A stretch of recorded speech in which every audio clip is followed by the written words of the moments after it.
안녕하세요. 인생사연들 진행자입니다. 오늘도 제 채널에 방문해주셔서 감사합니다. 2026년 4월 23일 사연 시작하도록 하겠습니다. 이것 봐라. 우리 아들 피 빨아먹는 모기년이 여기서 엄마한테 장어구이를 먹이고 있네. 시어머니가 식당 한가운데서 제 친정엄마를 손가락으로 가리키며 소리를 질렀습니다. 손님 20명이 일제히 고개를 돌렸고 엄마의 손에서 젓가락이 떨어져 쟁그랑 소리를 냈습니다. 10년 만에 처음으로 사들인 15만 원짜리 장어구이 한 상이었습니다. 엄마한테 빨리 고개 숙여. 네가 잘못한 거잖아. 남편은 제 팔을 잡아 끌며 시어머니 편에 섰습니다. 그날 밤 저는 울지 않았습니다. 대신 계산기를 두드렸습니다. 전세금 5억 원, 이혼 도장, 그리고 시어머니의 칠순 잔치에 퀵서비스로 배달될 봉투 하나. 그 봉투 안의 내용물이 공개되는 순간 이 집안은 완전히 무너집니다. 과연 그 봉투 안에 어떤 게 있었을까요?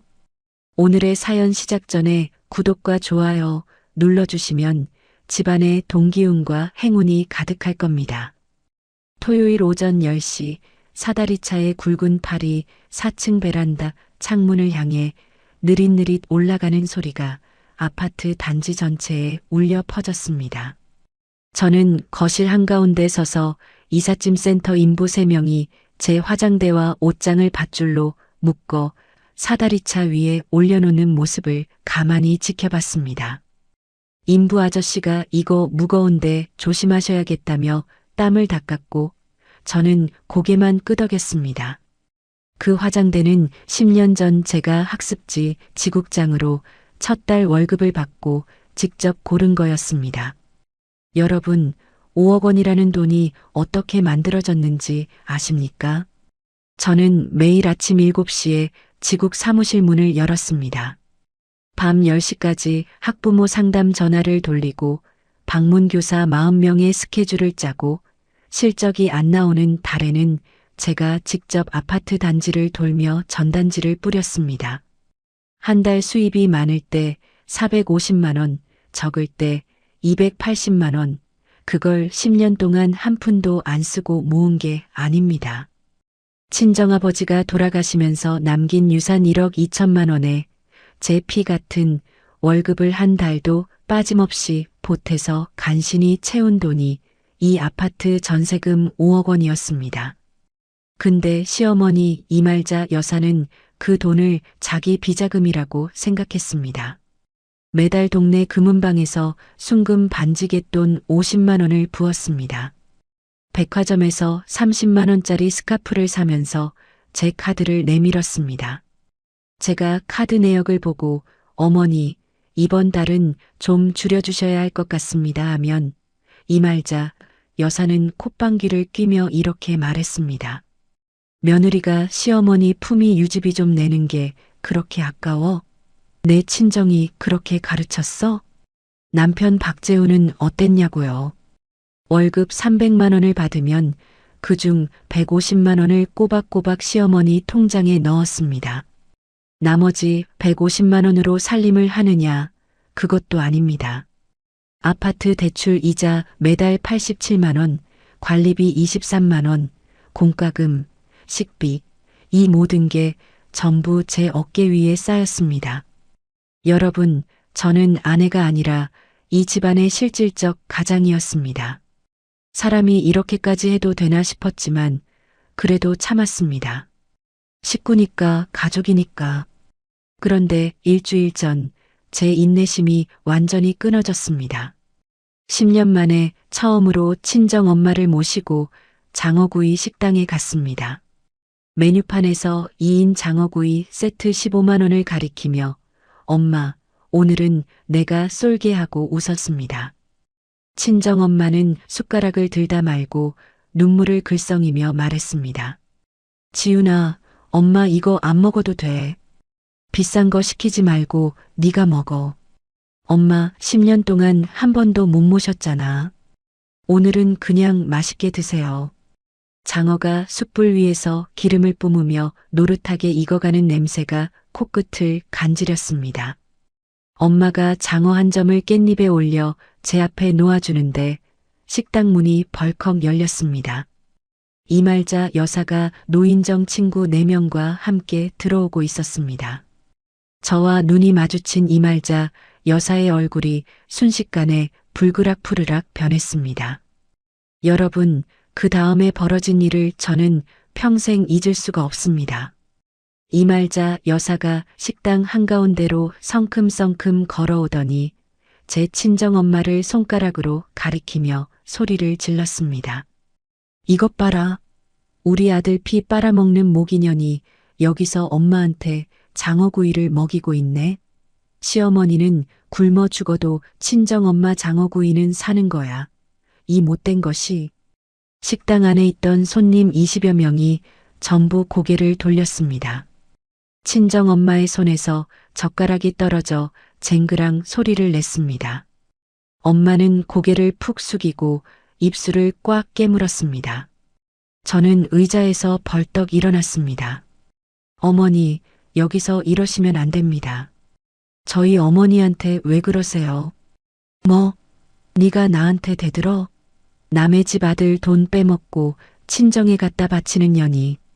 그때 남편 박재훈이 뒤에서 달려와 제 팔을 확 잡아당겼습니다.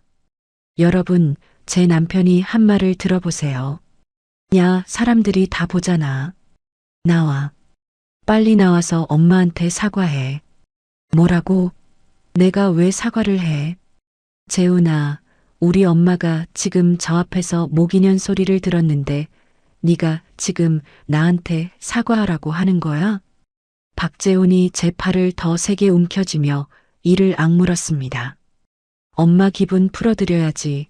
네가 잘못한 거 맞잖아. 시어머니 몰래 친정엄마 데리고 나온 네가 잘못이야. 제 친정엄마는 자리에서 일어나 고개를 숙인 채 식당 문을 나갔습니다. 저는 엄마의 등을 봤습니다.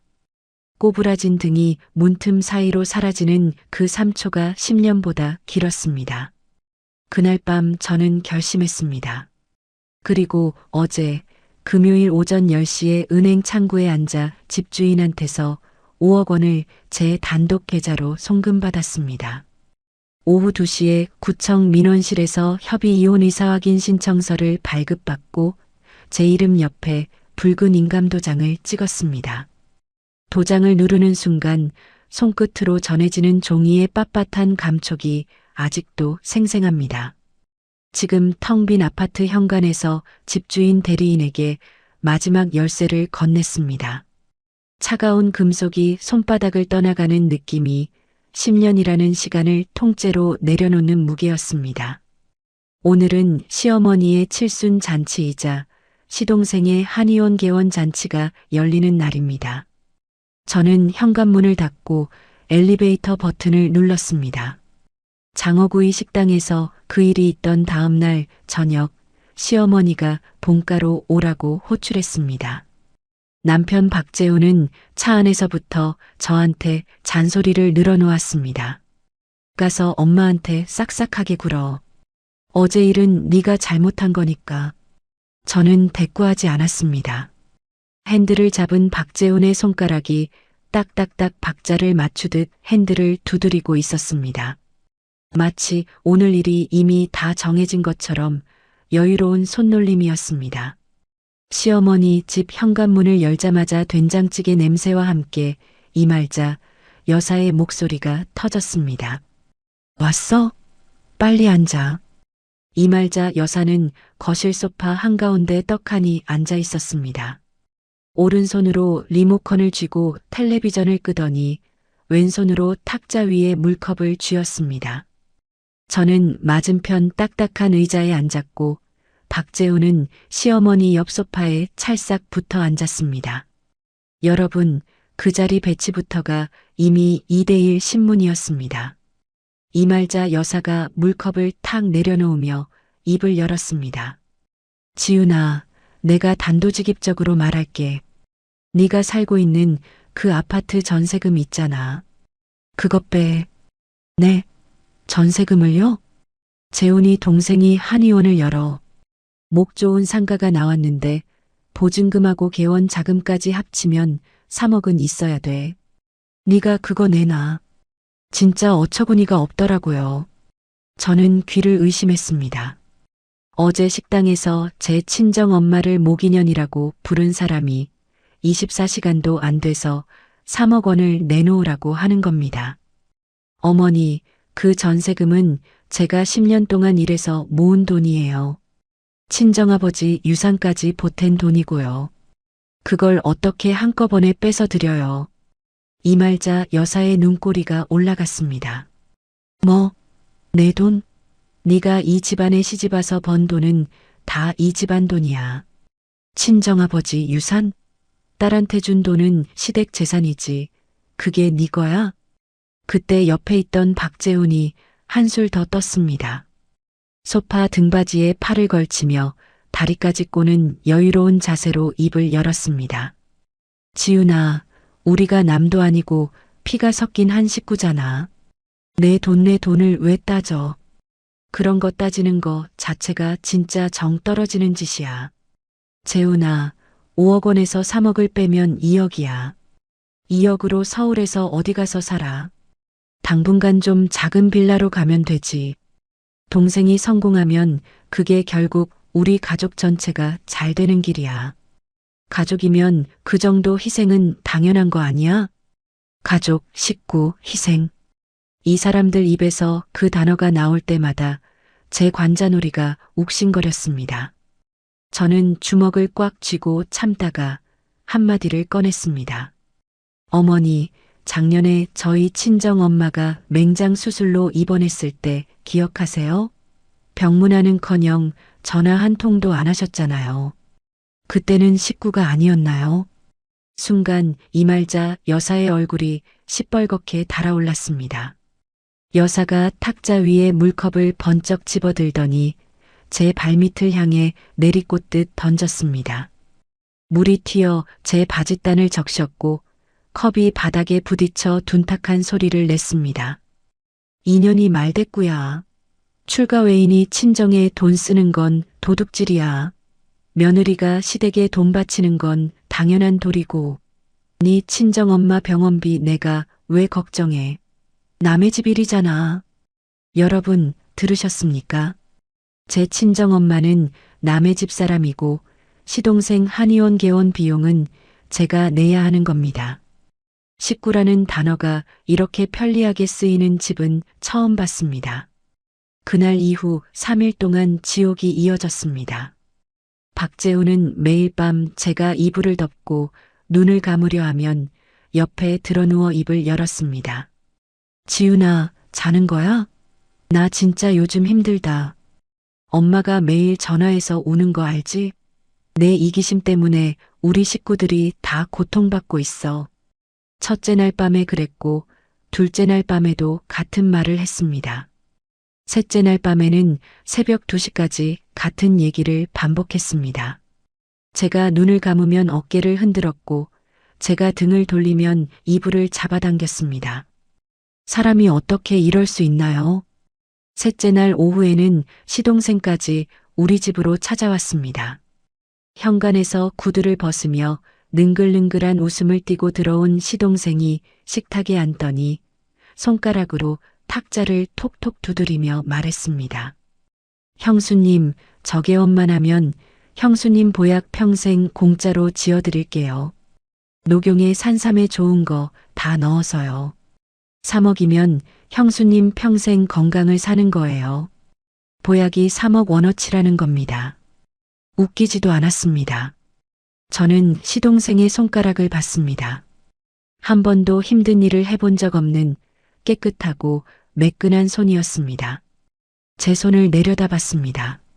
10년 동안 학습지 박스를 나르고 교재를 정리하느라 거칠어진 손등 위로 핏줄이 울퉁불퉁 솟아 있었습니다. 그 순간 완벽하게 깨달았습니다. 이 사람들한테 저는 가족이 아닙니다. 식구도 아닙니다. 돈이 필요할 때 버튼만 누르면 현금이 나오는 기계, 그게 저였습니다. 19라는 단어는 그 기계의 버튼을 누르기 위한 비밀번호에 불과했습니다. 저는 시동생이 돌아간 뒤 안방 문을 닫고 불을 껐습니다. 어둠 속에서 천장을 올려다보며 숨을 깊이 들이마셨습니다. 이제 울지 않겠다고 다짐했습니다. 감정으로 대응하면 지는 겁니다. 저는 머릿속에서 계산기를 두드리기 시작했습니다. 시동생이 다녀간 다음 날 아침, 저는 새벽 5시에 눈을 떴습니다. 3일 동안 끓어오르던 분노를 밤새 꾹꾹 눌러 담아 머릿속 깊은 곳에 잠가버렸습니다. 거울 앞에 서서 얼굴을 찬물로 박박 씻고 부은 눈두덩이 위에 크림을 두껍게 발랐습니다. 거울 속의 제 얼굴에서 분노의 흔적을 완벽하게 지워냈습니다. 아침 6시 반, 부엌에서 된장찌개를 끓이고 계란말이를 부쳤습니다. 시금치 나물을 무치고 갈치조림까지 올려 4첩 반상을 차렸습니다. 평소 아침밥을 토스트 한 장으로 때우던 제가 이렇게 상을 차린 건 결혼 후 처음이었습니다. 부엌에서 기름 냄새를 맡고 나온 박재훈이 식탁을 보더니 눈을 동그랗게 떴습니다. 뭐야, 이게 다 뭐야? 무슨 일 있어? 저는 밥주걱을 내려놓고 앞치마를 풀며 박재훈의 맞은편에 앉았습니다. 밥 공기를 두 손으로 건네며 고개를 살짝 숙였습니다. 재훈아, 내가 며칠 동안 생각을 많이 했어. 뭘? 내 말이 맞았어. 내가 이기적이었어. 식구끼리 내 돈을 따지다니 내가 너무 옹졸했다. 박재훈이 된장찌개를 뜨던 숟가락을 멈추고 저를 쳐다봤습니다. 저는 눈을 살짝 내리깔고 입술을 달싹였습니다. 전세금 빼서 3억 시동생한테 줄게. 내가 번 돈이 아니라 우리 가족 돈 맞으니까. 여러분, 제가 이 말을 할 때 목구멍 안쪽에서 비릿한 맛이 올라왔습니다. 하지만 저는 웃었습니다. 볼 근육이 떨리는 것을 느끼면서도 웃었습니다. 박재훈이 숟가락을 탁 내려놓더니 의자에서 벌떡 일어났습니다. 진짜? 지훈아, 진짜 그러는 거야? 응. 내가 잘못 생각했어. 박재훈의 입꼬리가 귀까지 올라갔습니다. 박재훈은 저를 한번 안아주거나 고맙다는 말을 하는 대신 주머니에서 휴대전화를 꺼내 시어머니에게 바로 전화를 걸었습니다. 제 앞에서 밥상머리에서 숟가락도 안 놓고요. 엄마, 나야. 됐어. 내가 결국 해냈어. 지훈이 설득했어. 전세금에서 3억 빼준대. 전화기 너머로 이말자 여사의 목소리가 새어나왔습니다. 정말이야? 아이고, 내 아들. 역시 재훈이가 말을 잘해. 그 고집불통을 어떻게 꺾었어? 박재훈이 신이 나서 부엌을 왔다 갔다 하며 통화를 이어갔습니다. 내가 매일 밤마다 설득했잖아. 결국 마누라가 두 손 들었어. 제가 잘못했다고 무릎 꿇은 게 아닙니다. 저를 길들여서 돈을 받아냈다고 자랑을 하고 있는 겁니다. 저는 밥상 위 갈치조림의 생선 누나를 가만히 들여다봤습니다. 진짜 어처구니가 없더라고요. 하지만 괜찮았습니다. 오늘의 이 굴욕은 전부 계산에 넣어뒀으니까요. 그날 오후 저는 시어머니 집을 찾아갔습니다. 이말자 여사 앞에 무릎까지는 꿇지 않았지만 고개를 깊이 숙였습니다. 어머니, 제가 며칠간 생각이 짧았습니다. 죄송합니다. 이제야 사람이 됐네. 어머니 칠순 잔치하고 시동생 개원식이 같은 날이잖아요. 그날 하객분들 앞에서 상가 가계약서하고 3억 원 이체 확인증을 직접 전달하겠습니다. 어머니 체면도 세워드리고 싶어요. 이말자 여사의 눈이 반짝 빛났습니다. 주름진 입가에 미소가 번지더니 여사가 소파에서 일어나 제 손을 덥석 잡았습니다. 며칠 전에 제 발밑에 물컵을 던진 바로 그 손이었습니다. 그래. 그렇게 하면 손님들 보는 앞에서 얼마나 폼이 나겠어. 우리 며느리가 원래 착하지. 내가 알아. 다음 날부터 이말자 여사는 완전히 달라졌습니다. 저를 동네 시장에 끌고 다니며 반찬 가게 사장님한테, 세탁소 아주머니한테, 만나는 사람마다 붙잡고 말했습니다. 우리 며느리가 병원 차려준대. 한의원. 우리 작은 아들이 드디어 개원하는데 며느리가 돈을 대주는 거야. 미용실에서 머리를 하면서도 거울 너머로 미용사한테 같은 자랑을 했습니다.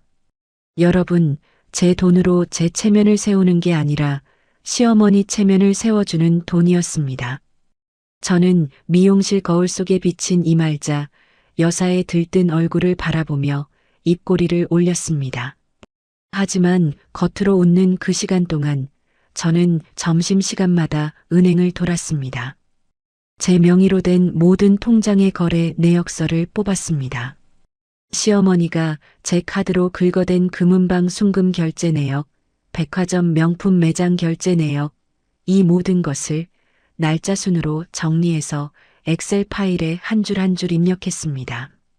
매달 금은방 50만 원, 백화점 30만 원, 10년이면 얼마인지 아십니까? 금은방만 6천만 원, 백화점 결제 3,600만 원, 합치면 거의 1억 원에 가까운 돈을 이말자 여사가 제 카드로 써온 겁니다. 그러던 어느 날 저녁 남편의 서재를 정리하다가 책상 서랍 안쪽에서 빳빳한 종이 한 장이 손끝에 걸렸습니다. 서랍 깊숙이 밀어넣은 갈색 봉투 안에 접혀있던 종이를 펼치는 순간 손가락 끝이 차갑게 얼어붙었습니다. 대부업체 대출 독촉장이었습니다. 박재훈 이름으로 빌린 5천만 원, 이미 3개월째 연체 중이라는 빨간 글씨가 선명했습니다. 저는 독촉장을 넘겼습니다. 뒷장에 종이 한 장이 더 끼워져 있었습니다. 대출 신청서 사본이었는데 그 내용을 읽는 순간 온몸에 소름이 돋았습니다. 박재훈이 주식과 코인으로 날린 빚을 돌려막기 위해 그리고 시동생 개원 자금까지 대주기 위해 추가 대출을 신청한 서류였습니다. 담보란에 적힌 글씨를 2번, 3번 읽었습니다. 아내 명의 아파트 전세금 반환 채권, 제 전세금 5억 원을 담보로 사채를 더 끌어다 쓰려고 했던 겁니다. 제가 모르는 사이에 제가 10년 동안 피를 말려 모은 돈을 남편이 도박빚 갚는데 갖다 바치려 했던 겁니다. 여러분, 제 마음이 어땠겠습니까? 등줄기를 타고 찬 땀이 흘러내렸고 서류를 쥔 손이 부르르 떨렸습니다. 지금 당장 거실로 나가 이게 뭐냐고 서류를 내던지고 싶었습니다. 하지만 이를 악물고 참았습니다. 여기서 감정이 터지면 전부 물거품이 되는 겁니다. 저는 서류를 휴대전화 카메라로 찍고 원본을 정확히 같은 위치에 도로 밀어 넣었습니다. 서랍을 닫는 손이 아직도 떨리고 있었지만 머릿속은 오히려 얼음장처럼 맑아졌습니다. 박재훈의 추가 대출이 실행되기 전에 전세금을 빼내야 합니다. 혼자서는 안 됩니다. 저는 휴대전화 연락처를 스크롤하다가 한 사람의 이름 위에 손가락을 멈췄습니다. 서류를 발견한 다음 날 오전 9시 저는 우리 동네 사거리 모퉁이에 있는 부동산 사무실 문을 밀었습니다. 유리문에 붙은 삼성공인중개사사무소 박영숙 소장 글씨 위로 30년 경력이라는 빛바랜 문구가 선명했습니다. 박 소장님은 사무실 안쪽 책상에서 돋보기 안경을 코끝에 걸치고 등기부등본을 들여다보고 있었습니다. 제가 들어서자 안경 너머로 저를 훑어보더니 의자를 빼며 말했습니다. 어머, 지훈 씨 아니야. 얼굴이 왜 그래? 며칠째 못 잔 사람 같네. 저는 박 소장님 맞은편 의자에 앉으며 품에서 갈색 봉투를 꺼냈습니다. 봉투 안에는 어젯밤 남편 서랍에서 촬영한 대부업체 독촉장 사본과 전세금 담보대출 신청서 사본을 출력한 종이가 들어 있었습니다. 저는 그 종이들을 박 소장님의 책상 위에 펼쳐 놓았습니다. 소장님, 이거 좀 봐주세요. 박 소장님이 돋보기 안경을 밀어 올리며 서류를 집어들었습니다. 5천만 원 연체 독촉장을 읽는 박 소장님의 미간이 점점 좁아졌고 전세금 담보대출 신청서를 읽을 때는 안경을 벗어 책상 위에 탁 내려놓았습니다. 이거 지훈 씨 남편이 쓴 거야? 네. 제 전세금 5억 원을 담보로 사채를 더 끌어다 쓰려고 한 서류예요. 제가 어제 서랍에서 발견했습니다. 세상에. 소장님, 이 대출이 실행되기 전에 전세금을 빼내야 해요. 제 이름으로 된 돈인데 이대로 가만히 있으면 전부 날아갑니다. 소장님만 믿고 왔어요. 박 소장님이 의자 등받이에 몸을 기대며 저를 가만히 들여다봤습니다. 잠깐 침묵이 흘렀습니다. 사무실 벽시계의 초침 소리가 또각또각 귓전을 때렸습니다. 박 소장님이 자리에서 일어나 사무실 유리문으로 걸어가더니 열쇠를 돌려 문을 잠갔습니다. 돌아와 앉으며 목소리를 낮췄습니다. 지훈 씨, 나도 그 시어머니 꼴 보기 싫은지 오래야. 네. 미용실에서 맨날 우리 며느리가 돈 잘 벌어, 우리 며느리 덕에 잘 살아 그러면서 꼴에 사모님 행세하는 거 내가 몇 번을 봤는지 몰라. 다 지훈 씨 돈으로 치장하면서 자기 돈인 척하는 거 동네 사람들 눈에 안 보일 것 같아? 박 소장님이 책상 서랍에서 두꺼운 수첩을 꺼냈습니다. 수첩 가죽 표지가 낡고 닳아 있었는데 30년 동안 동네 부동산 거래를 기록해 온 박 소장님의 인맥 장부였습니다. 집주인 김 사장, 나하고 15년 넘게 거래한 사이야. 내가 직접 전화할게. 사정 얘기하면 협조해 줄 거야. 소장님, 근데 새 세입자가 들어와야 집주인도 전세금을 돌려줄 수 있잖아요. 그게 시간이 얼마나 걸릴지. 그건 내가 알아서 할 테니까 걱정 마. 이 동네에서 30년 동안 중개한 게 나야. 급매물 기다리는 신혼부부 리스트가 여기 다 있어. 박 소장님이 수첩을 톡톡 두드리며 말했습니다. 근데 지훈 씨, 시간이 얼마나 있어? 시어머니 칠순 잔치가 이번 주 토요일이에요. 그날까지 전세금이 제 통장에 들어와 있어야 해요. 토요일? 오늘이 월요일이니까 나흘밖에 안 남았네. 네. 나흘 안에 끝내야 합니다. 박 소장님이 수첩을 펼치며 휴대전화를 집어들었습니다. 여러분, 그날부터 박 소장님의 움직임은 정말 놀라웠습니다. 월요일 오후 박 소장님은 집주인 김 사장에게 직접 전화를 걸었습니다. 자초지종을 설명하고 나서 핵심을 짚었습니다. 김 사장, 새 세입자 내가 구할 테니까 보증금 전액을 전세명의자인 강지훈 씨 계좌로만 돌려줘. 남편 계좌 말고. 이거 꼭 지켜줘야 해. 전화기 너머로 김 사장의 목소리가 들렸습니다. 박 소장이 그렇게까지 말하면 뭐 알겠어. 명의자 계좌로만 보내면 되는 거지. 화요일 박 소장님은 급매물을 기다리던 신혼부부 3팀에게 연락을 돌렸습니다. 수요일 오전에 그중 한 팀이 집을 보러 왔고 오후에 가계약금을 걸었습니다. 박 소장님이 저한테 전화를 걸어 짧게 말했습니다. 됐어. 신혼부부가 가계약 넣었어. 금요일에 잔금 치르기로 했으니까 그날 전세금 받으면 돼. 나흘 만이었습니다. 사람이 30년 동안 한자리에서 쌓은 신뢰와 인맥이 얼마나 대단한 건지 그때 처음 알았습니다. 저는 전화기를 붙잡고 소장님, 정말 감사합니다를 3번이나 반복했습니다. 금요일 오전 10시 저는 은행 창구에 앉았습니다. 집주인 김 사장이 보낸 5억 원이 제 단독 계좌에 찍히는 것을 확인하는 순간 통장 위의 숫자가 흐릿하게 번졌습니다. 눈물이 난 게 아니라 너무 오래 숨을 참고 있다가 한꺼번에 내쉬어서 시야가 흔들린 거였습니다. 그날 오후 2시 구청 민원실에서 협의 이혼 이사 확인 신청서를 발급받았습니다. 제 이름 옆에 붉은 인감도장을 꾹 눌렀습니다. 도장 표면에 차가운 금속 감촉이 엄지손가락을 타고 올라왔습니다. 금요일 저녁 남편이 회사에서 돌아오기 전에 움직여야 했습니다. 박 소장님이 미리 불러준 소형 용달차가 아파트 뒤편 주차장에 와 있었습니다. 저는 안방의 큰 가구는 전부 그대로 두고 귀중품과 중요 서류, 옷까지만 여행 가방 3개에 담아 용달차에 실었습니다. 인부 아저씨가 이거 다예요 하고 물었고 저는 네, 이게 전부예요 하고 대답했습니다. 10년 살림이 여행 가방 3개로 정리되는 순간 제가 이 집에서 진짜 제 것이라고 부를 수 있는 게 이만큼이었구나 싶었습니다. 그날 밤 9시 남편이 퇴근해서 돌아왔습니다.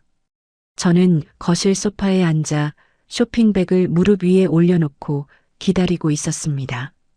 재훈아, 이거 뭐야 이게? 내일 잔치 때 입으라고. 정장 새로 하나 샀어. 박재훈이 쇼핑백에서 감색 정장 재킷을 꺼내 들었습니다. 옷걸이에 건 재킷을 이리저리 살피던 박재훈의 얼굴에 만족스러운 웃음이 번졌습니다. 오, 괜찮은데? 내일 친척들 앞에서 이거 입고 3억 이체 확인증 받으면 완전 폼 나겠다. 응, 멋있을 거야. 박재훈이 콧노래를 흥얼거리며 욕실로 들어갔습니다. 샤워기 물소리가 욕실 문 너머로 들려왔습니다. 저는 소파에서 일어나 서재로 갔습니다. 책상 위에 준비해둔 서류 봉투를 집어들었습니다. 봉투 안에는 2가지가 들어있었습니다.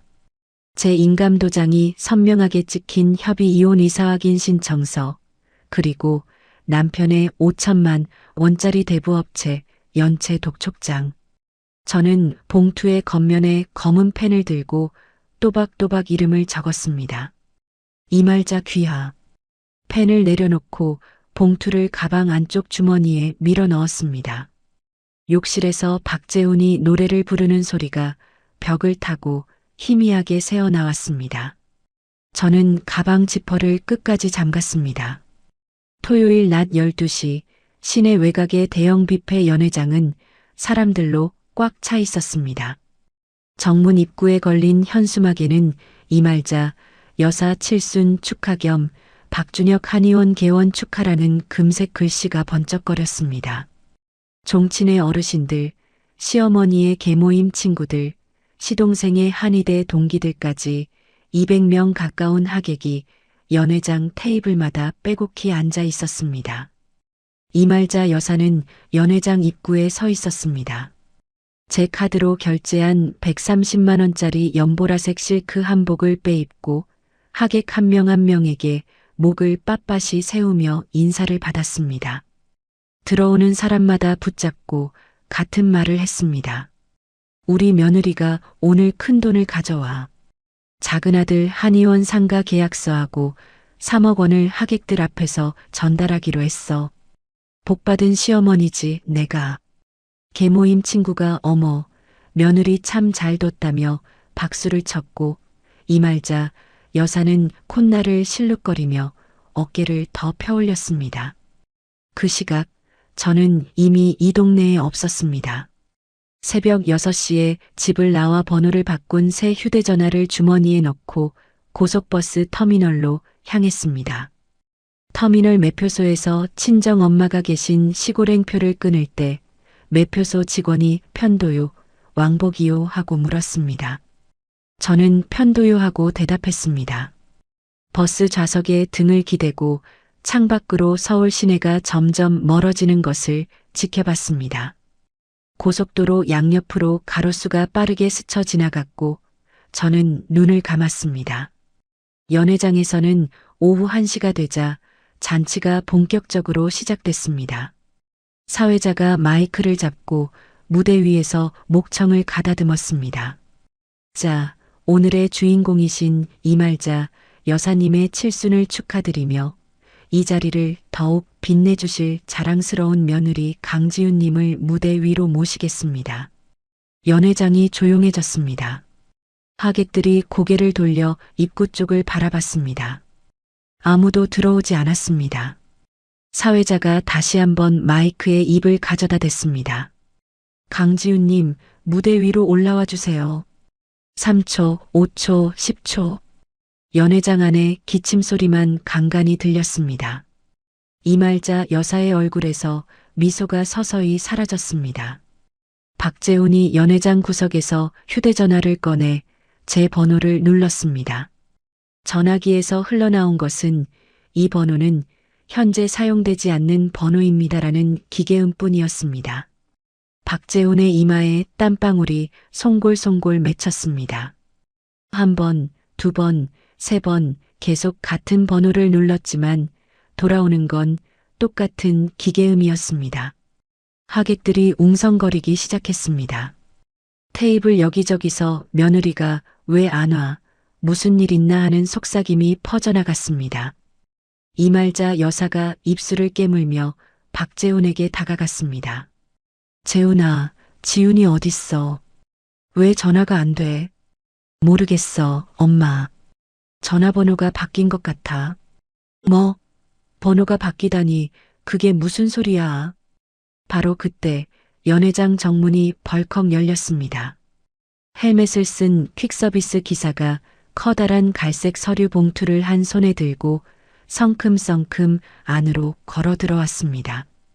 기사가 연회장 한가운데서 봉투를 치켜들며 큰 소리로 외쳤습니다. 이말자 여사님, 특별 축의금 서류 배달 왔습니다. 여러분, 그 순간 이말자 여사의 얼굴에 어떤 표정이 떠올랐는지 아십니까? 안도와 환희가 뒤섞인 표정이었습니다. 며느리가 직접 못 오는 대신 서류를 보냈구나. 3억 원 이체 확인증이 왔구나. 이말자 여사는 그렇게 확신한 겁니다. 이말자 여사가 퀵서비스 기사에게서 봉투를 낚아챘습니다. 여사는 봉투를 높이 치켜들고 하객들을 향해 돌아섰습니다. 입꼬리가 귀 밑까지 올라간 채 득이양양한 목소리로 말했습니다. 봐라, 왔어. 우리 며느리가 보낸 거야. 여기 다 들어있어. 종친의 큰어르신이 바로 옆 테이블에 앉아 있었습니다. 이말자 여사가 봉투 입구를 뜯고 안에 손을 넣어 서류를 꺼냈습니다. 첫 번째 종이가 나왔습니다. 이말자 여사의 손가락이 멈췄습니다. 여사의 눈동자가 종이 위에 빨간 글씨를 따라 움직이다가 딱 멈추었습니다. 두 번째 종이가 나왔습니다.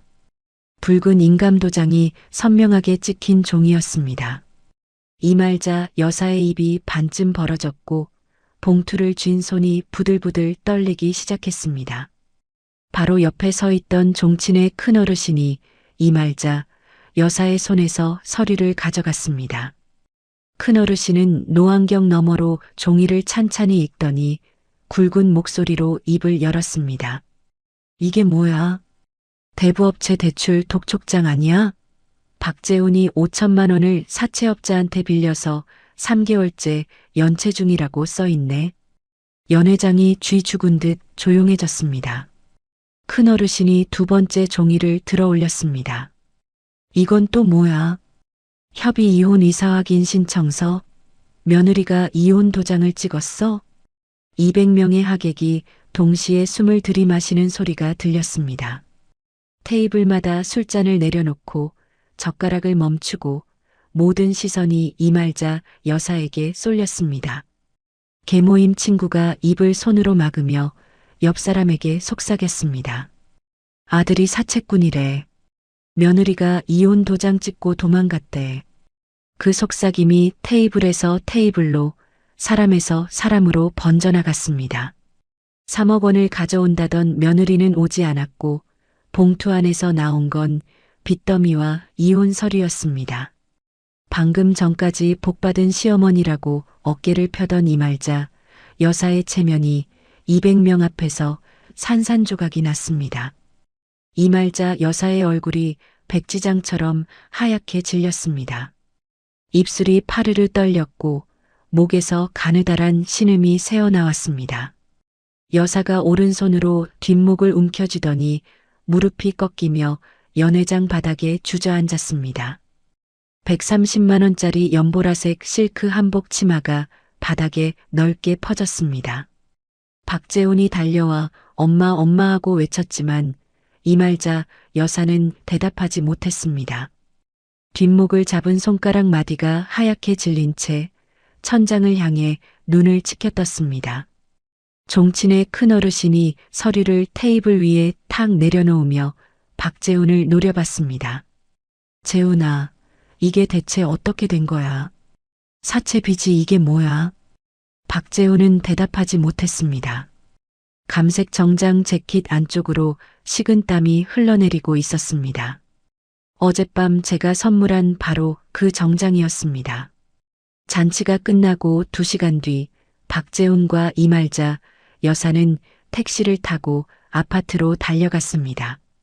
현관 비밀번호를 누르고 문을 열었을 때 두 사람 앞에 펼쳐진 것은 텅 빈 거실이었습니다.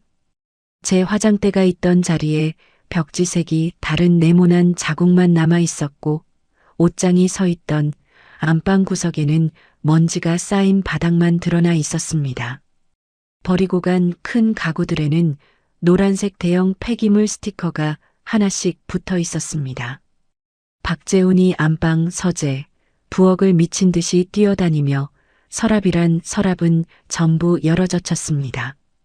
텅 빈 서랍들이 덜커덕거리는 소리가 빈집에 울렸습니다.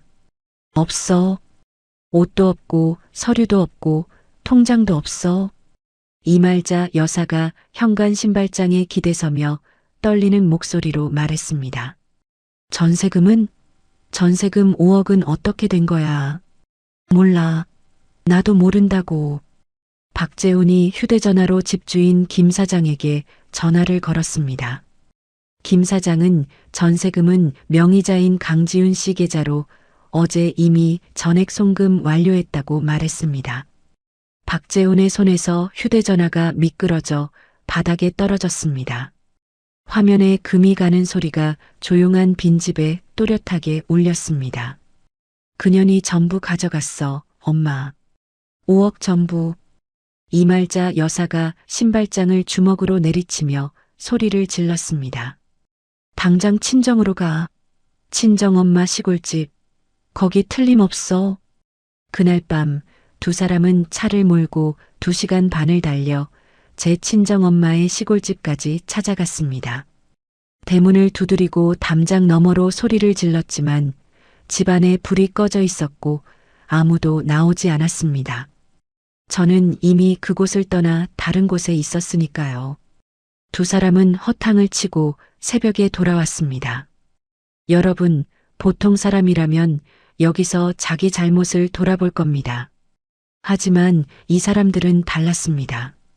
돈줄이 막히고 체면이 박살난 분노를 전부 저한테 쏟아붓기로 작정한 겁니다.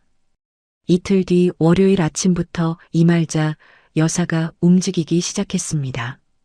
여사는 동네 경로당 문을 열고 들어가 평소 자리인 창가 의자에 앉더니 주변 어르신들을 향해 눈물을 뚝뚝 흘리며 입을 열었습니다. 우리 며느리가 집안 재산을 통째로 훔쳐서 딴 남자하고 야반도주를 했어. 시어머니 칠순 잔칫날에 그날에 도망을 갔어. 세상에 이런 꽃뱀 같은 년이 어디 있어. 경로당 어르신들이 세상에 요즘 며느리들이 무서워하며 혀를 찼습니다. 이말자 여사는 경로당에서 나와 단골 미용실로 갔습니다. 파마를 하면서 미용사에게 대기석에 앉은 손님들에게 같은 이야기를 반복했습니다. 10년 동안 먹여주고 재워줬더니 은혜를 원수로 갚더라. 늙은 시어머니 잔칫날 돈 들고 튄 년이야. 단골 세탁소, 동네 슈퍼, 시장 골목, 이말자 여사가 발길 닿는 곳마다 저는 꽃뱀이 되고 도둑년이 됐습니다. 박재훈도 가만히 있지 않았습니다. 박재훈은 일가 친척과 지인에게 전화를 돌렸습니다. 통화할 때마다 목소리를 떨며 피해자 행세를 했습니다. 형, 지훈이가 내 돈을 전부 횡령해서 도망갔어. 늙으신 어머니를 잔칫날 버리고 간 거야. 내가 이렇게까지 당할 줄 몰랐어. 사람이 어떻게 이럴 수 있나요? 10년 동안 제 등골을 빼먹고 제 전세금을 사채 담보로 넘기려 한 사람이 전화기를 붙잡고 울먹이며 자기가 피해자라고 하고 있는 겁니다. 하지만 이건 시작에 불과했습니다. 수요일 저녁 제 업무용 메일함에 한 통의 메일이 도착했습니다. 보낸 사람은 박재훈이었습니다. 제가 잘못했다고 돌아오라는 내용이 아니었습니다. 제 숨통을 조이겠다는 협박이었습니다. 저는 휴대전화 화면 위에 글씨를 한 줄 한 줄 읽었습니다. 손가락 끝이 차가워지는 걸 느끼면서요. 메일에는 이렇게 적혀 있었습니다. 네가 일하는 지국 사무실 앞에서 학부모들이 다 보는 출퇴근 시간에 피켓을 들고 1인 시위를 하겠다. 피켓 문구까지 정해놨다. 돈에 미친 꽃뱀 지국장 물러가라. 여러분, 제 직업이 뭔지 아시잖아요. 학습지 지국장은 지역 학부모들의 신뢰로 먹고 사는 사람입니다. 방문교사 40명을 관리하고 학부모 상담을 하고 교육 프로그램을 짜는 사람이에요. 학부모들 눈에 꽃뱀 지국장이라는 피켓이 보이는 순간 10년간 쌓은 직업적 신뢰가 하루아침에 무너지는 겁니다. 메일에는 더 있었습니다. 지역에서 가장 큰 맘카페, 회원수 10만 명짜리 카페에 글을 올릴 준비를 마쳤다는 겁니다. 제 이름과 소속을 교묘하게 가린 채 시댁 재산을 들고 튄 파렴치한 교육자라는 내용으로 폭로 글을 올리겠다고 했습니다. 제가 잘못한 건가요? 10년 동안 이 집안의 가장 노릇을 하며 피 같은 돈을 벌어다 바친 사람이 접니다. 친정 엄마한테 장어구이 한번 사드렸다고 모기년 소리를 들은 사람이 접니다. 그런데 이제는 제 밥줄까지 끊으려고 하는 겁니다. 가슴이 답답했습니다. 숨이 턱 막히는 것 같았습니다. 휴대전화를 쥔 손바닥에 땀이 차서 미끄러웠고 심장이 귀 안쪽에서 쿵쿵 뛰는 소리가 들렸습니다. 잠깐이지만 정말 무서웠습니다. 하지만 이대로 당하고만 있을 수는 없었습니다. 저한테는 그 사람들이 모르는 게 있었습니다. 10년 동안 차곡차곡 모아둔 증거들이요. 카드 결제 내역, 통장 거래 기록, 대부업체 독촉장 사본, 이 모든 걸 엑셀 파일과 제본 서류로 정리해 둔 게 저였습니다. 저는 매일 화면을 끄고 연락처를 열었습니다. 이 증거들을 가장 효과적으로 터뜨릴 수 있는 사람이 누구인지 이미 알고 있었습니다. 가짜 피해자 행세를 하는 그들의 입을 단번에 틀어막을 수 있는 이 집안에서 가장 무서운 사람이요. 저는 그 이름 위에 손가락을 올렸습니다. 맘카페 협박 메일을 받은 다음 날 오전 10시 저는 시내 중심가의 조용한 찻집 2층 구석 자리에 앉아 있었습니다. 테이블 위에는 두꺼운 제본 파일 하나와 아직 손대지 않은 쌍화차 2잔이 놓여 있었습니다. 맞은편 의자를 당기며 앉은 사람은 시큰 어머니였습니다. 남편 집안의 실질적인 큰어른이자 종친의 제사 주도권을 쥐고 있는 분이었습니다. 시큰 어머니가 저를 보더니 입을 열었습니다. 지훈아, 연락이 뜸하더니 얼굴이 말이 아니구나. 무슨 일이야? 저는 대답 대신 제본 파일을 두 손으로 들어 시큰 어머니 앞으로 조심스럽게 밀었습니다. 말을 하려는데 목구멍이 막히는 것 같았습니다. 눈두덩이가 뜨거워지더니 눈물이 뚝뚝 떨어져 테이블 위에 얼룩을 만들었습니다. 큰어머니, 저 이거 한 번만 봐주세요. 부탁드립니다. 시큰 어머니가 파일 표지를 넘겼습니다.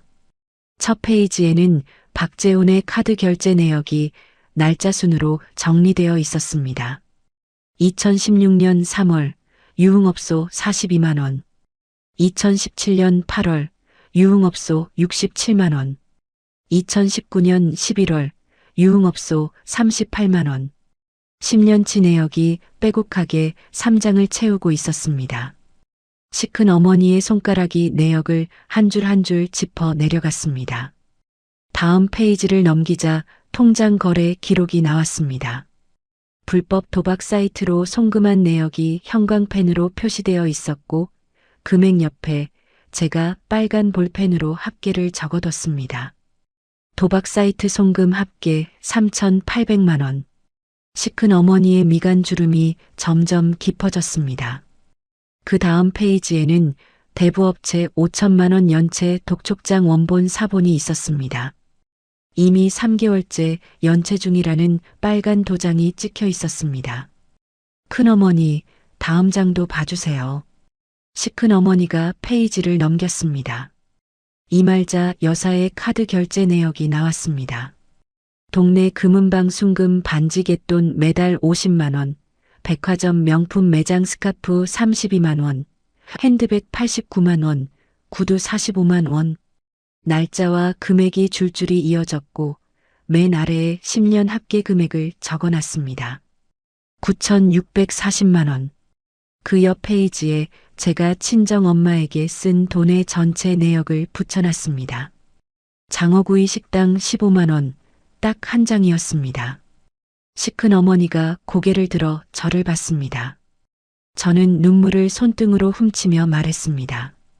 큰어머니, 시어머니가 종친회 모임 때마다 큰어머니 앞에서 자랑하셨던 거 아시잖아요. 순금 반지, 명품 가방, 그거 전부 시어머니 돈이 아닙니다. 제 월급에서 나간 돈이에요. 한 달에 80만 원씩 10년 동안요. 찻잔을 들고 있던 시큰 어머니의 손이 멈췄습니다. 여러분, 시큰 어머니가 왜 이렇게 반응했는지 제가 설명을 드려야 합니다. 이말자 여사는 종친회 모임 때마다 시큰 어머니 앞에서 새 금반지를 손가락에 끼고 흔들며 자랑을 했습니다.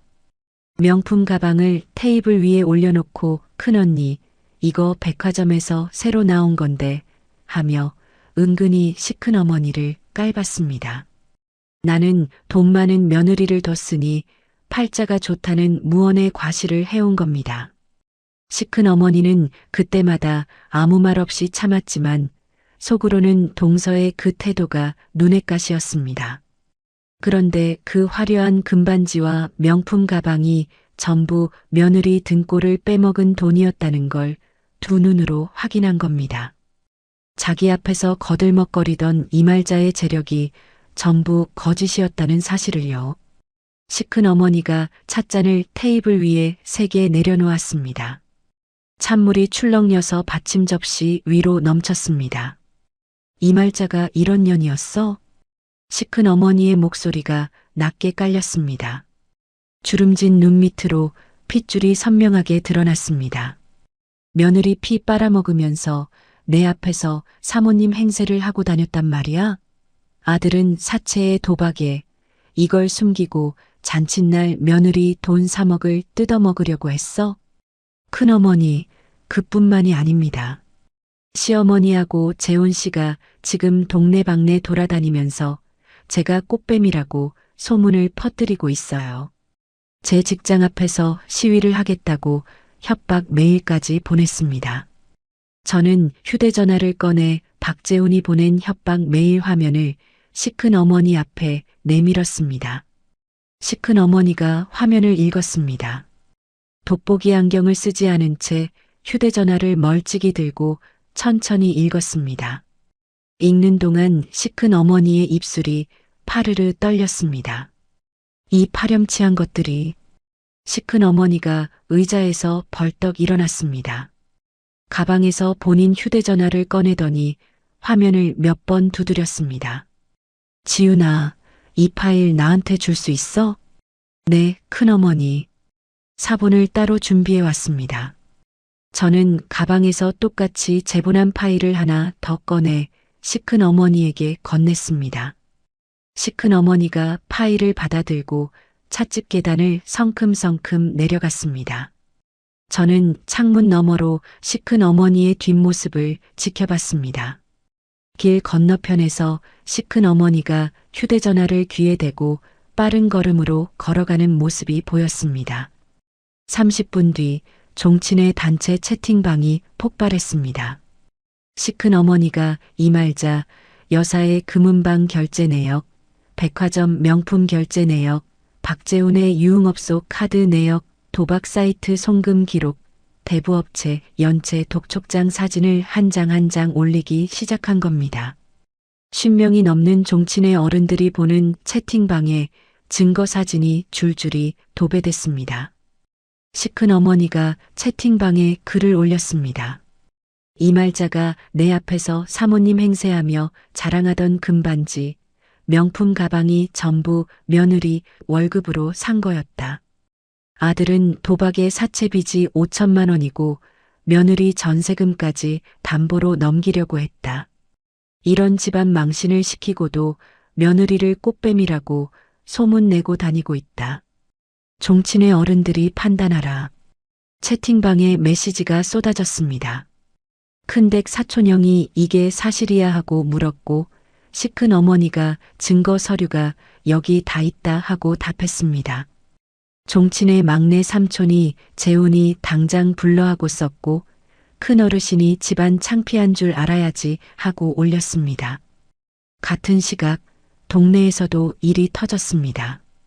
박 소장님이 움직인 겁니다. 이말자 여사가 시장 한복판 반찬 가게 앞에서 또 저를 꽃뱀이라고 욕하고 있었습니다. 반찬 가게 아주머니와 옆가게 생선 장수까지 붙잡고 우리 며느리가 재산을 훔쳐갔다며 눈물을 짜내고 있었습니다.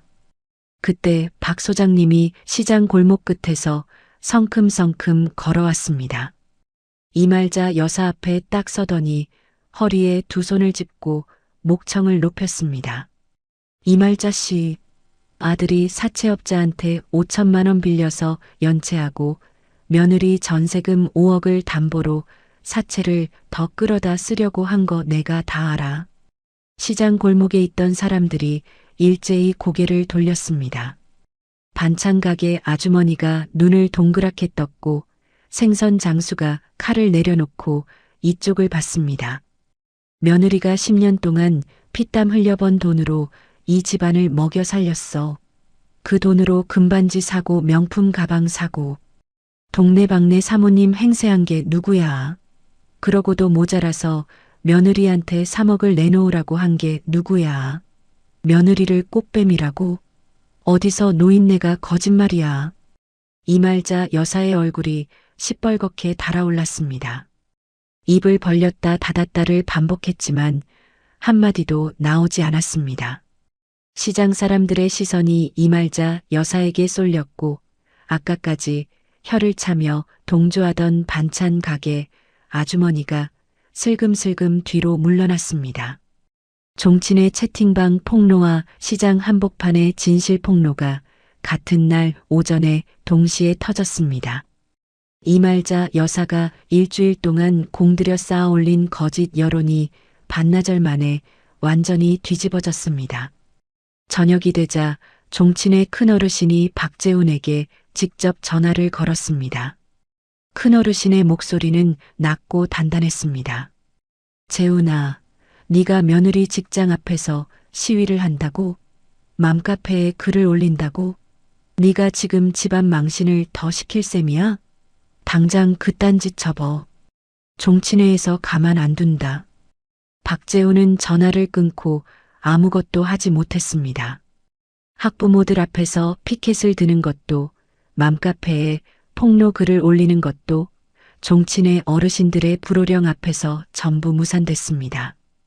그날 밤 저는 친정엄마 집 마루에 앉아 마당 너머 어두운 하늘을 올려다봤습니다. 휴대전화 화면에 종친의 채팅방 캡처 사진이 떠 있었습니다. 박 소장님이 보내준 것이었습니다. 채팅방에 올라온 메시지들을 천천히 읽었습니다. 손가락 끝에 힘이 풀리면서 휴대전화를 무릎 위에 내려놓았습니다. 마루 위로 밤바람이 불어와 목덜미를 스쳤습니다. 차갑지 않았습니다. 모든 진실이 밝혀진 뒤 일주일 동안 시댁 식구들의 삶은 빠른 속도로 무너져 내렸습니다. 제가 매달 내던 아파트 대출 이자 87만 원이 끊겼습니다. 생활비가 끊겼습니다. 카드 결제가 끊겼습니다. 10년 동안 제가 혼자 떠받치고 있던 돈줄이 한꺼번에 말라붙자 숨어있던 빚들이 수면 위로 떠올랐습니다. 대부업체는 박재훈의 회사로 직접 찾아갔습니다. 점심시간에 회사 로비에서 양복을 입은 남자 2명이 박재훈을 기다리고 있었다고 합니다. 동료들이 보는 앞에서 박재훈 씨 5천만 원 상환건으로 왔습니다 하고 큰 소리로 말했다고 합니다. 그날 오후 박재훈의 월급 통장에 가압류가 걸렸습니다. 300만 원 월급 중 법이 허용하는 최대 금액을 매달 빚 갚는데 가져간다는 통보였습니다. 일주일 뒤 박재훈은 회사에서 잘렸습니다. 인사팀에서 사유를 뭐라고 했는지는 모르겠지만 사채업자가 회사 로비까지 들이닥치는 직원을 그 어떤 회사가 두고 보겠습니까? 시동생은 더 처참했습니다. 제 돈 3억 원이 들어올 거라고 확신한 시동생은 잔치 전에 이미 목 좋은 상가에 계약금 5천만 원을 걸고 인테리어 업체와 공사 계약까지 맺어둔 상태였습니다. 3억 원은 오지 않았습니다. 잔금을 치르지 못한 시동생은 상가 계약금 5천만 원을 고스란히 날렸습니다. 인테리어 업체에서는 공사를 이미 시작했으니 위약금을 내놓으라며 소송을 걸어왔습니다. 한의원 개원은커녕 문도 열기 전에 수억 원의 빚더미에 앉은 겁니다. 이말자 여사는 더 이상 동네를 돌아다니지 못했습니다. 시장에 가면 반찬 가게 아주머니가 고개를 돌렸습니다. 미용실에 가면 미용사가 오늘 예약이 꽉 찼다며 돌려보냈습니다. 경로당에서는 회원들이 만장일치로 이말자 여사를 제명했습니다. 개모임에서도 잘렸습니다. 이말자 여사는 아파트 창문 커튼을 전부 치고 집 안에만 틀어박혀 지냈습니다. 동네 사람들은 이말자 여사 집 앞을 지나가며 저 집이 그 집이래 하고 수군거렸습니다. 그런 이말자 여사가 제 바뀐 번호를 어떻게 알아냈는지 일주일 뒤부터 전화를 걸어오기 시작했습니다. 하루 30통이었습니다. 아침 7시부터 밤 11시까지 제가 받지 않으면 음성 메시지를 남겼습니다. 처음 며칠은 으름장이었습니다. 강지훈, 너 이러면 안 돼. 당장 돌아와. 시어머니한테 이게 무슨 짓이야. 그 다음 며칠은 목소리가 바뀌었습니다. 지훈아, 어머니가 잘못했어. 제발 전화 좀 받아줘. 이혼 서류 찢어버리고 돌아와. 한 식구잖아, 우리가.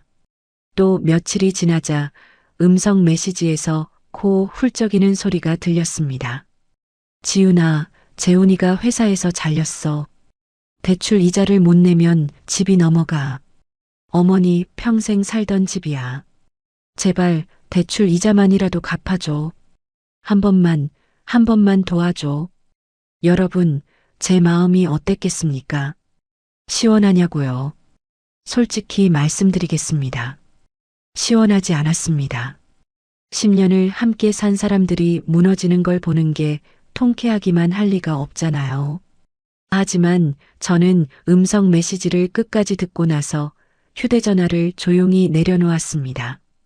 전화를 걸지 않았습니다. 그 사람들한테 다시 휘둘리는 순간 저는 또다시 현금 기계가 되는 겁니다. 저는 이말자 여사의 연락을 철저히 무시하고 유능한 변호사를 찾아갔습니다. 잔칫날 퀵서비스로 보냈던 협의 이혼 의사 확인 신청서는 시작에 불과했습니다. 저는 변호사에게 10년 동안 모아둔 모든 증거를 넘겼습니다. 남편의 유흥업소 결제 내역, 도박 사이트 송금 기록, 사채, 연체 서류, 시어머니의 사치 결제 내역, 그리고 제 직장을 협박한 메일 원본까지. 변호사가 서류를 훑어보더니 고개를 들며 말했습니다. 강지훈 씨, 이 정도면 남편 쪽 잘못이 너무 분명합니다. 협의 이혼 말고 재판으로 가시죠. 위자료도 청구하고 재산도 확실하게 지킵시다. 소송이 시작됐습니다. 제가 10년 동안 악착같이 정리해둔 증거들이 법정에서 힘을 발휘했습니다. 박재훈 쪽 변호사는 뚜렷하게 반박할 자료가 없었습니다. 재판은 빠르게 진행됐고 결과가 나왔습니다. 이혼이 확정됐습니다. 법원은 박재훈의 잘못을 인정해 수천만 원의 위자료를 제게 지급하라는 판결을 내렸습니다. 제 전세금 5억 원은 온전히 제 재산으로 인정받았습니다. 한 푼도 빼앗기지 않았습니다. 소송이 끝난 날 저는 법원 계단을 내려오며 하늘을 올려다봤습니다. 구름 한 점 없는 파란 하늘이었습니다. 가슴속에 10년 동안 쌓여있던 시멘트 덩어리가 부서져 내리는 것 같았습니다. 소송이 마무리되고 한 달 뒤 저는 5억 원의 전세금과 위자료를 합쳐 교외의 한적한 마을에 작은 전원주택을 샀습니다. 친정엄마 명의로요. 평생 남의 눈치를 보며 살아온 엄마한테 엄마 이름으로 된 집을 만들어드리고 싶었습니다. 이사한 날 엄마가 마당에 쪼그리고 앉아 흙을 만지작거렸습니다. 지훈아, 여기다 상추 심으면 되겠다. 고추도 몇 포기 심고. 응, 엄마. 엄마가 하고 싶은 거 다 심어. 이 넓은 마당이 진짜 우리 거야? 응, 엄마 이름으로 된 엄마 집이야. 엄마가 흙 묻은 손으로 눈가를 훔쳤습니다. 저는 모른 척 고개를 돌리고 마당 끝에 놓인 플라스틱 의자에 앉았습니다. 한 달이 지나자 엄마의 텃밭에서 상추가 올라왔습니다. 고추 모종이 키를 키웠고 방울토마토 줄기가 지지대를 감아 올랐습니다. 토요일 오후 저는 마당 의자에 앉아 얼음이 동동 뜬 아이스 커피를 마시며 엄마가 호미로 풀을 뽑는 뒷모습을 바라봤습니다. 따뜻한 햇살이 어깨 위로 내려앉았습니다. 바람이 불어와 텃밭의 상추 잎사귀를 살랑살랑 흔들었습니다. 커피잔에 얼음이 부딪히는 소리를 들으며 생각했습니다. 10년 동안 식구라는 말 한마디에 속아 넘어갔습니다. 돈이 필요할 때만 식구를 외치고 제 친정엄마는 남의 집 사람 취급하는 사람들이었습니다. 그 사람들에게 필요했던 건 따뜻한 가족의 정이 아니었습니다. 제 통장 잔고였습니다.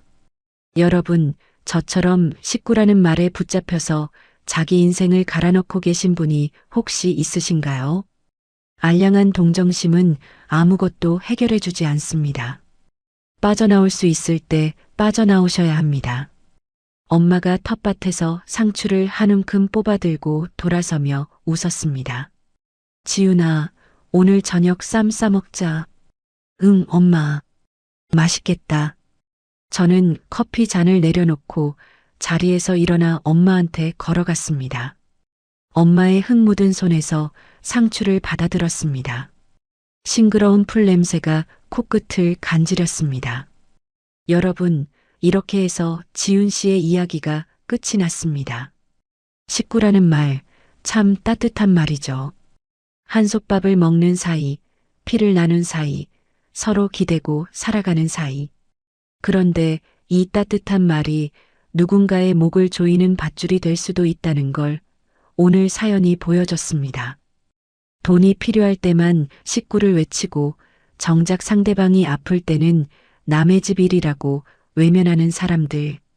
그런 사람들의 입에서 나오는 식구는 가족이 아닙니다. 그건 그냥 지갑을 여는 비밀번호일 뿐입니다. 지훈 씨는 10년을 참았습니다. 충분히 참았고 충분히 버텼습니다. 그리고 마침내 자기 힘으로 빠져나왔습니다. 소리 지르지 않았습니다. 울며 매달리지도 않았습니다. 차곡차곡 모은 증거와 단단한 결심 하나로 자기 인생을 되찾았습니다. 혹시 지금 이 순간에도 식구라는 말에 묶여서 참고 계신 분이 있으시다면 한 가지만 기억해 주세요. 진짜 가족은 한쪽만 희생하라고 하지 않습니다. 내 돈, 내 시간, 내 마음을 일방적으로 갈아 넣으라고 하는 사람은 가족이 아닙니다. 그 사실을 깨닫는 순간이 새 출발의 시작입니다. 이야기를 끝까지 들어주신 분이 계시다면 잘 들었다고 댓글 하나만 남겨주세요. 오늘도 사연 끝까지 들어주신 시청자 여러분 정말 감사합니다. 오늘 하루도 좋은 하루 보내시길 바라겠습니다.